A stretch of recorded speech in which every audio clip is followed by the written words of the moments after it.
Now we come to the next lecture, 9, continuing with the carburetor and injection systems. So the next topic as per your syllabus is calculating the AFR, the air fuel ratio. We have already explained to you what is stoichiometric in the previous lectures. Now once again, stoichiometric means chemically correct, and so stoichiometric AFR is defined as the ratio which provides sufficient mass of oxygen for complete combustion of a given mass of fuel.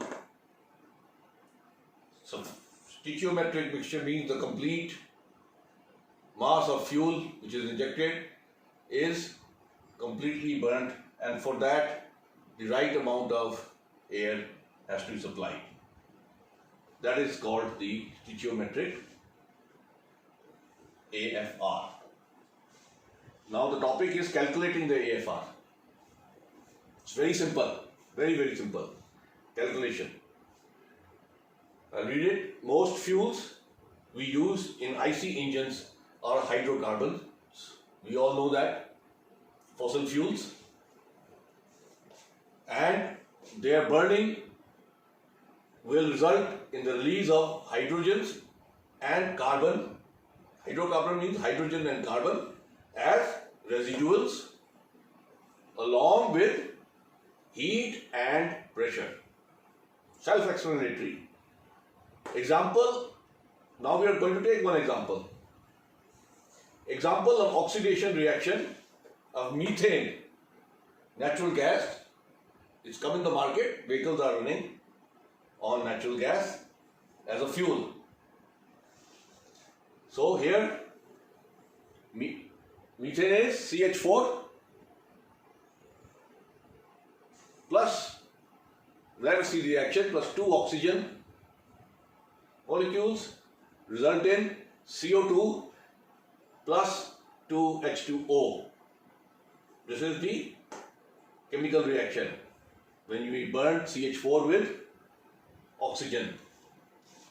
Now let's calculate the AFR of methane. If we look at the atomic weights of the atoms that make up octane and oxygen, we get the following numbers. This we studied in class 9, 10 in school. We get the atomic weights. We know that the carbon atomic weight of carbon is 12.01. We studied in school, as I said. Oxygen is 16 and hydrogen is 1.008. We have also studied in first semester in your college. So one molecule of methane has a molecular weight of CH4. Carbon is 1 into molecular weight of atomic weight of carbon plus H4, 4 into 1.008, hydrogen, that is 16.042. So the molecular weight of one molecule of methane is 16.042. One oxygen molecule weighs O2, this O2, 2 into 16.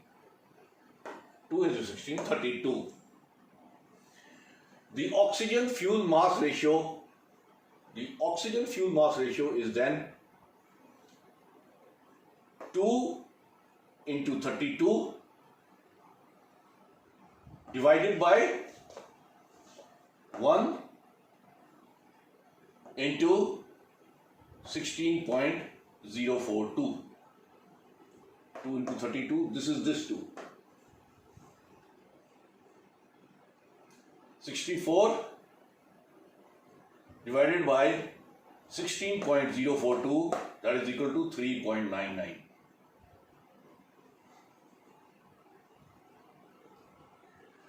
So oxygen fuel mass ratio is 3.99. We know all this. What does this mean? This means that we need 3.99 kg of oxygen for every 1 kg of fuel. Very simple. We need 3.99 kg of oxygen for every 1 kg of fuel. But how much oxygen is there in the atmosphere? Mass wise, it is only 23.2. The rest is, we know, is nitrogen. 76-77% is very small. Other gases are comprised very small. We know that the atmosphere has 23.2 mass percent of air is actually oxygen out of the air. So considering that, we need 3.99 into 100 about 23.2, which is equal to 17.2 kg air. 3.99 kg oxygen and 17.2 kg air. Out of this, 3.99 will be oxygen and the rest will be other material, whatever the components of air are, for every 1 kg of methane. So the stoichiometric AFR of methane is 17.2. 17.2 kg is the air required for burning 1 molecule of methane. So the AFR, stoichiometric AFR is 17.2:1. So what does this mean? When the composition of a fuel is known, when we know the chemical composition of a fuel, this method can be used to derive the stoichiometric AFR for the most common fuels. As a homework, I've done for methane, do it for petrol and oxygen, because you know the values, I'm intimating them. It's very simple. Do it. You know the atomic weights. Take out the chemical formula of petrol and diesel and work it out. You will come to the figure of 14.6 and 14.7. Try it out.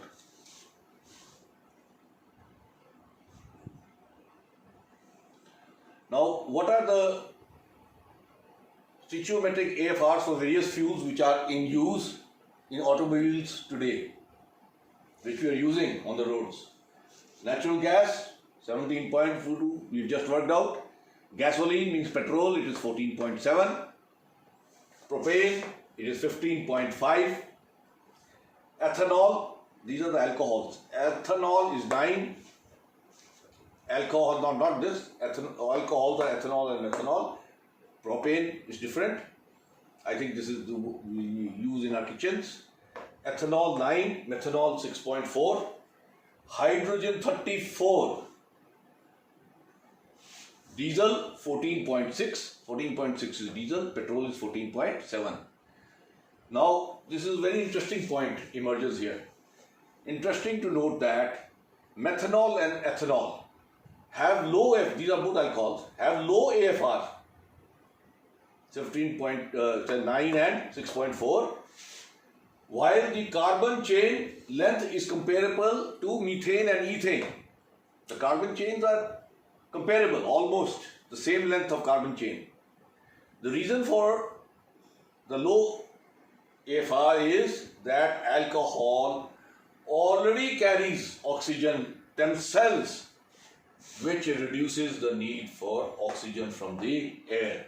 They already carry oxygen in their molecular structure, so the requirement of oxygen from the air reduces, and that is why their AFR is low.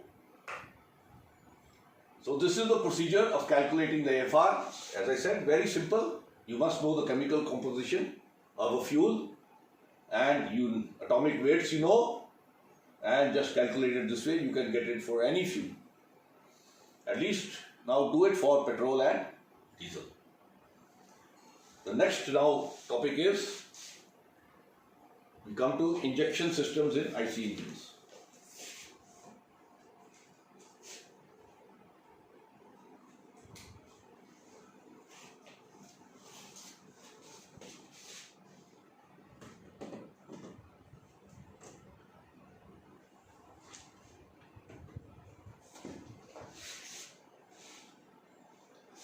Next topic as per your syllabus, Unit 2, is injection systems in internal combustion engines. Let us first see developments in petrol engine. and next lecture we will see about the diesel engines. This is short because time is less. There is a governing of fuel carburetor are some of the developments. There is a governor which is placed between the carburetor and inlet manifold to govern the amount of fuel which is to be injected into the engine. The types are vacuum type and centrifugal type. What happens in the vacuum type?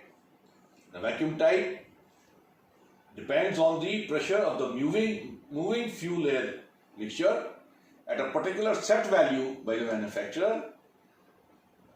The air fuel mixture not permitted to enter the engine at a faster rate.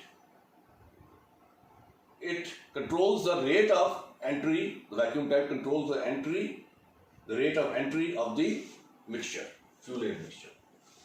Centrifugal type, as the name suggests, this is attached to the camshaft, overhead camshaft, which operates the inlet and outlet valves. Inlet valve we are more concerned here for the inflow of fuel air into the cylinder.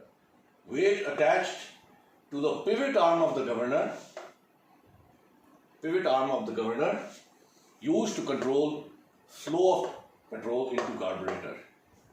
There must be a valve below which opens and closes, and that controls the flow of petrol into the carburetor. Hence, once you control the flow of petrol, you automatically control the engine speed. So now we come to the ECM,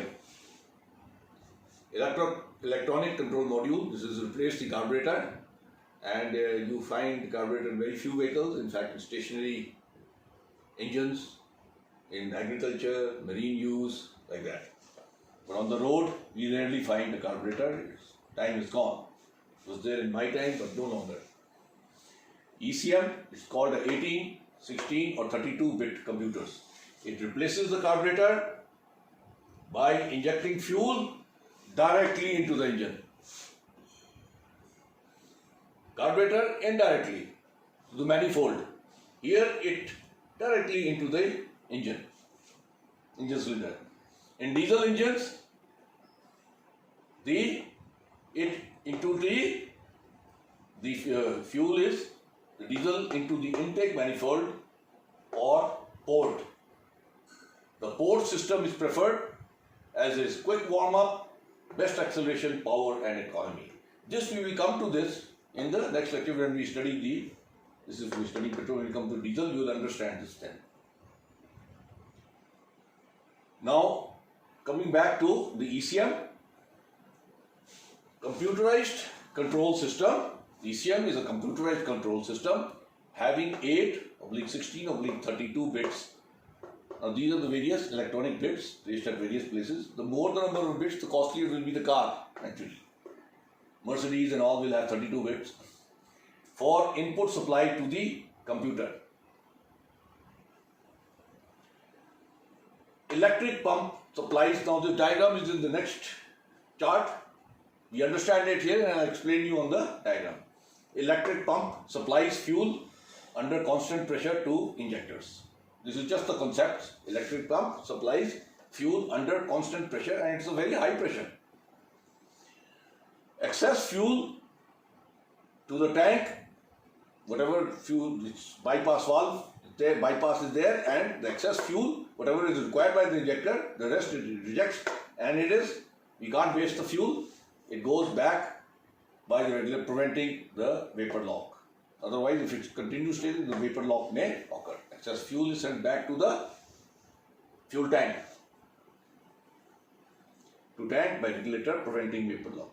Injector is held close by springs. We'll see the working of the injector in the coming lectures. There is a spring inside, and against the spring is pressed. When the pressure increases and the fuel is sprayed, the petrol is sprayed. Injector held close by springs, opened by solenoids, energized by signals from ECU. The signal comes from the electronic control unit.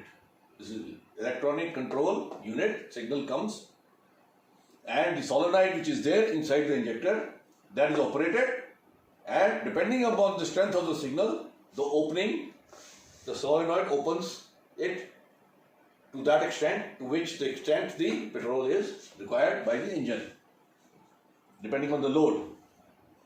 So what is the ECU? Come to a new term, electronic control unit. The purpose is to supply power to the solenoids for opening and passing of fuel. The electronic control unit is a small pre-programmed analog computer that translates the sensor signals into command signals.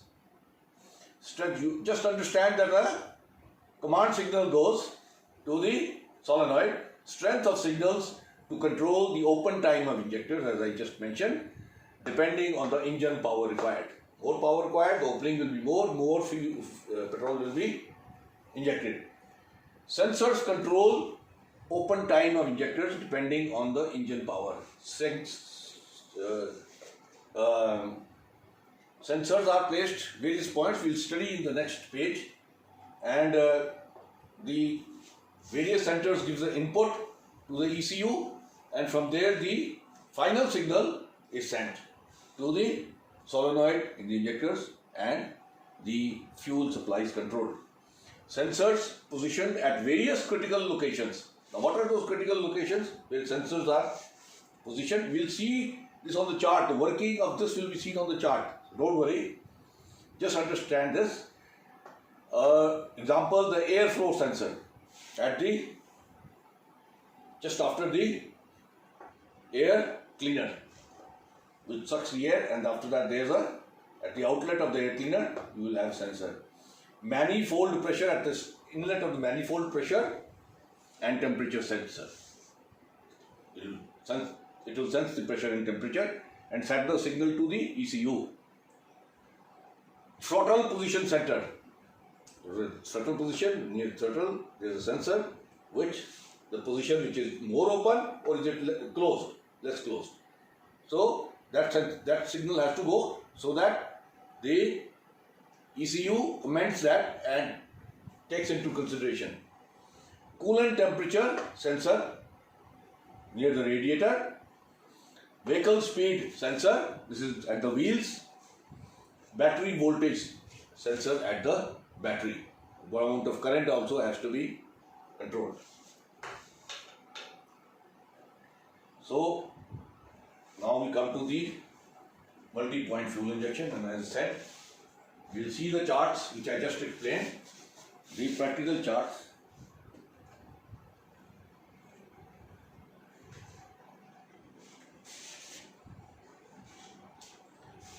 Single and multi-point fuel injection.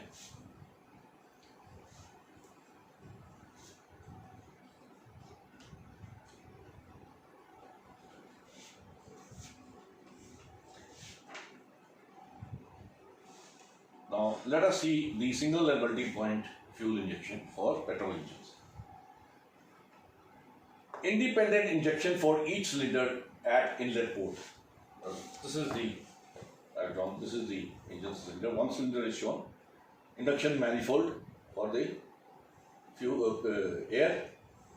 This is the injectors placed, single and multi-point.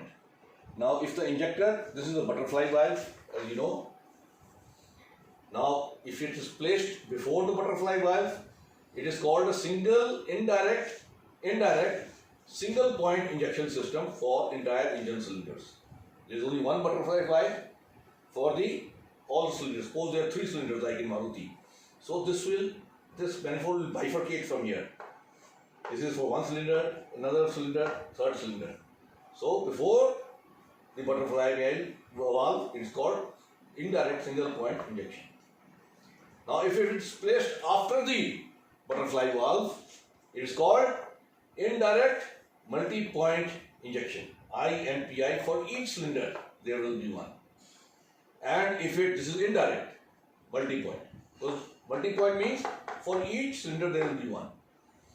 And if it's placed directly next to the inlet valve on the cylinder head, it is called direct. Instead of indirect becomes direct multi-point injection for each cylinder. Direct multi-point. There are such here. Injector is here. So these are three possible positions: indirect, single point, indirect multi-point, direct multi-point. For these both are for each cylinder. This is here you require only one injector, like in the case of carburetor. Improved mixture preparation, independent injection for each cylinder at inlet point. Improved mixture preparation and distribution of air supply controlled by the throttle valve body and butterfly valve. There is improvement over petrol, over the carburetor system for systems fitted in the intake system. Note, in single point injection, a single injector for entire cylinder is mounted, as I mentioned. I'm just reading it. I've already stated, is mounted above the throttle butterfly valve like a carburetor system. This is it. In multi-point injection, when independent injector is placed above or below the throttle valve, it is called indirect multi-point injection. Okay. Third, when injector supplies directly into combustion chamber, it is called direct MPI. Mechanically operated MPFI is shown in the figure. Let's read it, then I'll explain to you, or I'll explain the figure first. Operation of a mechanically operated petrol injection system. This is fuel tank. We'll start the fuel tank.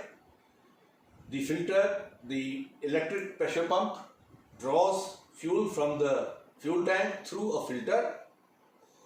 It goes to the relief valve. The purpose of the relief valve is to send fuel at a constant pressure of about 0.7 bar. Any excess fuel after maintaining this pressure is returned back to the fuel tank. From here it goes to the metering distributor.